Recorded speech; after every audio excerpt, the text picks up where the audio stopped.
They want to make us all poorer. They want to make you live in downtown areas and high-rise buildings and walk to work or take the subway or ride an electric scooter or whatever it is that Pete Buttigieg takes to work this week. They want to get you out of your pickup truck, out of your SUV, out of your home in the suburbs where you can have a backyard with your kids. This is the exactly intended consequences of their energy policies. They don't like it now, though, that it's going to cost them control of the United States Congress this fall.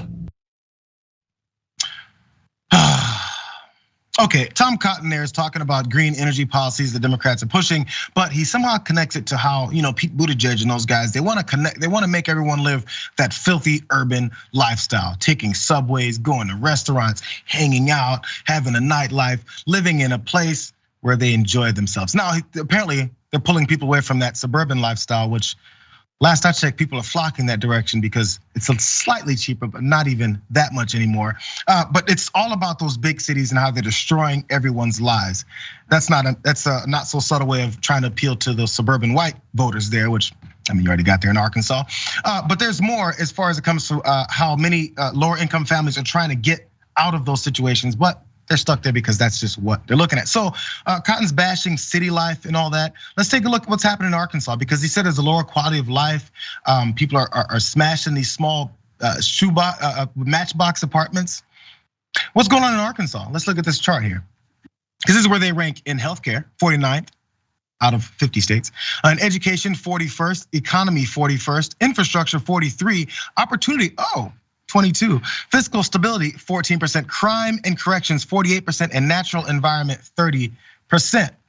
This is where Arkansas is landing. And overall rank in the country is 44% as far as the quality of life and the great things that happen in Arkansas, while Tom Cotton talks about the horrible situation in those cities. There's been this fear tactic when it comes to downtown areas and cities for decades, and we just know that's how it works. But now we have to connect this particular political party and their green energy objectives to it. It doesn't have to make sense, it just has to scare people, Adrian. Yeah, and that's what they love to do. They love to segregate to other people, those dog whistles and talking about urban areas and cities, and the thought that you have to be on the subway. It's the thought that you're gonna have to interact with people of color.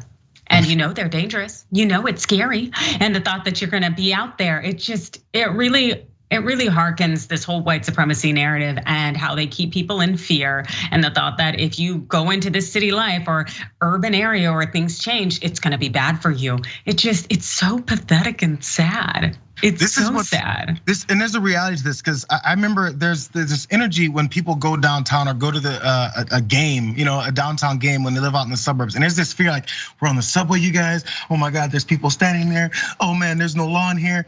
It's just a different part of the city. Like, it's one of those things that you have to just get over. But as long as you keep people locked up in that fear box, you continue to control which way they vote.